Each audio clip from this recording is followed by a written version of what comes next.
ಈಗ ಕಾಂಗ್ರೆಸ್ನವರು ನಾವು ಸೋತು ಬಿಟ್ವಿ ಅಂತ ಏನು ಹೇಳಿಲ್ಲ. ಅವರು ಕೂಡ ತುಂಬ ವಿಶ್ವಾಸದಲ್ಲಿದ್ದಾರೆ, ನಾವು ಗೆದ್ದೇ ಗೆಲ್ತೀವಿ ಅಂತಕ್ಕಂಥ ಲೆಕ್ಕಾಚಾರದಲ್ಲಿದ್ದಾರೆ. ಹಾಗಾದರೆ ಕಾಂಗ್ರೆಸ್ನವರ ಲೆಕ್ಕಾಚಾರ ಏನು? ಇದು ಕೂಡ ಬಹಳ ಮುಖ್ಯ.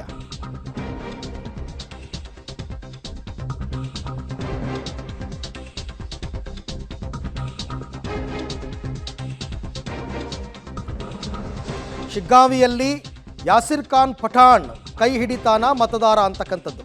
ಇವ್ರಿಗೂ ಎಷ್ಟು ಮತಗಳ ಅಂತರದಲ್ಲಿ ಗೆಲ್ಲೋ ವಿಶ್ವಾಸ ಇದೆ. ಕ್ಷೇತ್ರದಲ್ಲಿ ಕಾಂಗ್ರೆಸ್ ನಾಯಕರು ಕಾರ್ಯಕರ್ತರು ಅವ್ರದ್ದೇ ಆದಂತಹ ಲೆಕ್ಕಾಚಾರವನ್ನು ಹಾಕ್ಕೊಂಡಿದ್ದಾರೆ. ಹಾಗಾಗಿ ಅವರ ಲೆಕ್ಕಾಚಾರ ಏನು ಬಹಳ ಮುಖ್ಯವಾದಂತಹ ವಿಚಾರ. ಎಷ್ಟು ಮತಗಳ ಅಂತರದಲ್ಲಿ ಗೆಲ್ತಾರೆ, ಅವರು ಗೆಲ್ತೀನಿ ಅಂತಲೇ ಅಂದ್ಕೊಂಡಿದ್ದಾರೆ. ಹಾಗಾಗಿ ಕಾಂಗ್ರೆಸ್ ಮುಖಂಡರ ಲೆಕ್ಕಾಚಾರವನ್ನು ನೋಡ್ಬೋಣ. ಕಾಂಗ್ರೆಸ್ ಮುಖಂಡರು ಕೂಡ ನಾವು ಗೆದ್ದೇ ಗೆಲ್ತೀವಿ, ಇನ್ಕ್ಲೂಡಿಂಗ್ ಮುಖ್ಯಮಂತ್ರಿ ಸಿದ್ದರಾಮಯ್ಯ, ಡಿ ಕೆ ಶಿವಕುಮಾರ್, ನಾವು ಗೆಲ್ತೀವಿ ಶಿಗ್ಗಾಂವಿನಲ್ಲಿ ಅಂತ.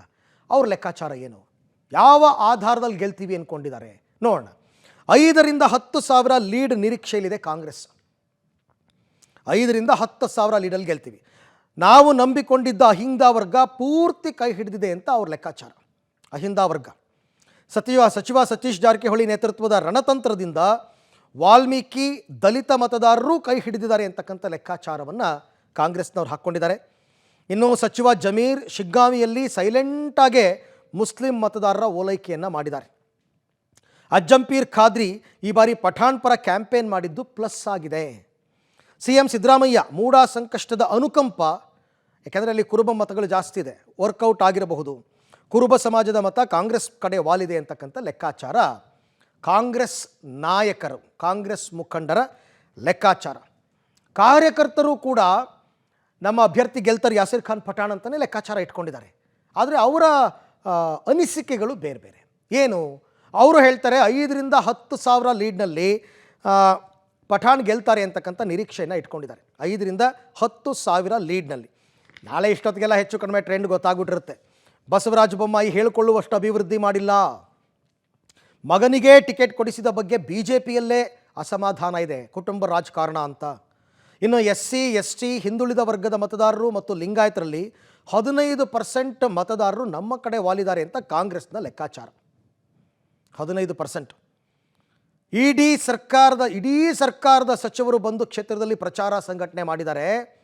ಹಾಗಾಗಿ ನಾವು ಗೆದ್ದೇ ಗೆಲ್ತೀವಿ ಅಂತಕ್ಕಂಥದ್ದು ಕಾಂಗ್ರೆಸ್ನ ಲೆಕ್ಕಾಚಾರ ಆಗಿದೆ.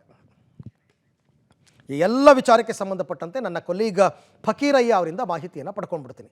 ಎಸ್ ಫಕೀರಯ್ಯ, ಈಗ BJP ಕಾಂಗ್ರೆಸ್ ಮುಖಂಡರು ಮತ್ತು ಕಾರ್ಯಕರ್ತರ ಲೆಕ್ಕಾಚಾರ ಹೇಳಿದ್ವಿ. ಗ್ರೌಂಡ್ ರಿಪೋರ್ಟ್ ಏನು ಹೇಳ್ತಾ ಇದೆ?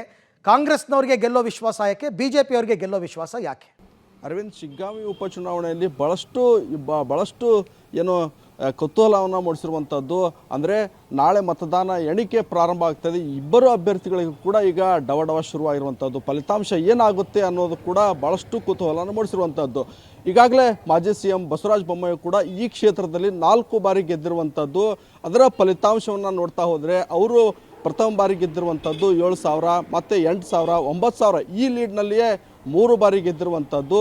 ಮುಖ್ಯಮಂತ್ರಿ ಆದ ನಂತರ ಅವರು ಗೆದ್ದಿರುವಂಥದ್ದು 35,000 ಅಂತರದಂತ ಗೆದ್ದಿರುವಂಥದ್ದು. ಹೀಗಾಗಿ BJPಯ ಭದ್ರಕೋಟೆಯಲ್ಲಿ ನಾವು ಈ ಬಾರಿ ಬಾವುಟವನ್ನು ಹಾರಿಸಬೇಕು, ಮಗನನ್ನು ಗೆಲ್ಲಿಸಬೇಕು ಅನ್ನುವ ಪ್ಲ್ಯಾನ್ನಲ್ಲಿ ರಣತಂತ್ರವನ್ನು ರೂಪಿಸಿರುವಂಥದ್ದು. ಈ ಬಾರಿ ಎಲ್ಲ ಸಮುದಾಯದ ಮತಗಳನ್ನು ಮತವನ್ನು ತೆಗೆದುಕೊಂಡು ಗೆದ್ದಿರುವಂಥ ಬೊಮ್ಮಾಯಿ ಈ ಬಾರಿ ವಫ್ ಅನ್ನೋ ವಿವಾದ ಭಾಳಷ್ಟು ಚರ್ಚೆಗೆ ಗ್ರಾಸ ಆಗಿರುವಂಥದ್ದು. ಹೀಗಾಗಿ ಲಿಂಗಾಯತರ ಓಟ್ಗಳನ್ನು ನಾವು ಭಾಳಷ್ಟು ಪಡ್ಕೋಬೇಕು ಅನ್ನೋ ರಣತಂತ್ರವನ್ನು ರೂಪಿಸುವ ಮೂಲಕ, ಅಂದರೆ ಯತ್ನಾಳ್ ಅವರಾಗಿರ್ಬೋದು, ತೇಜಸ್ವಿ ಸೂರ್ಯ ಆಗಿರ್ಬೋದು, ಎಲ್ಲ ಪ್ರಮುಖ ನಾಯಕರು ಕೂಡ ಭಾಳಷ್ಟು ಭರ್ಜರಿಯಾಗಿ ಮತಯಾಚನೆ ಮಾಡಿರುವಂಥದ್ದು. ಹೀಗಾಗಿ ಕಾಂಗ್ರೆಸ್ಸಿನ ಗ್ಯಾರಂಟಿ ಯೋಜನೆಗಳ ಕೆಲವು ಜನಕ್ಕೆ ಬಂದಿಲ್ಲ, ಅವು ತಲುಪಿಲ್ಲ ಅನ್ನೋ ಈ ಲೆಕ್ಕಾಚಾರ ಮುಖಾಂತರವಾಗಿ BJP ಲಿಂಗಾಯತ ಮತಗಳನ್ನು ಪಡಲಿಕ್ಕೆ ಭಾಳಷ್ಟು ರಣತಂತ್ರವನ್ನು ರೂಪಿಸಿ ಪ್ರತಿ ಬಾರಿ ಗೆದ್ದಂಥ, ಅಂದರೆ 8,000ರಿಂದ 9,000 ಅಂತಗಳಿಂದ ಬೊಮ್ಮಾಯಿ ಗೆದ್ದಿದ್ದಾರೆ. ಅದೇ ಲೀಡ್ನಲ್ಲಿ ನಾವು ಗೆಲ್ಲುವಂಥ ವಿಶ್ವಾಸವನ್ನು BJP ನಾಯಕರು ಮುಖಂಡರು ವ್ಯಕ್ತಪಡಿಸೋದು ಒಂದು ಕಡೆ, ಆದರೆ ಕಾರ್ಯಕರ್ತರು ಕೂಡ ಅದೇ ಲೆಕ್ಕಾಚಾರವನ್ನು ವ್ಯಕ್ತಪಡಿಸಿರುವಂಥದ್ದು. ಅಂದರೆ ಲೋಕಸಭಾ ಚುನಾವಣೆಯಲ್ಲಿ ಬಸವರಾಜ ಬೊಮ್ಮಾಯಿ ಅವರೇ ಹಾವೇರಿ ಅಭ್ಯರ್ಥಿ ಆಗಿದ್ದರು, ನಾವು ಆ ಕ್ಷೇತ್ರದಲ್ಲಿ ಇರಲಿಲ್ಲ. ಹಾಗಾಗಿ ಕಾಂಗ್ರೆಸ್ಸಿಗೆ ಹೆಚ್ಚು 8,000 ಲೀಡನ್ನು ಪಡ್ಕೊಂತು.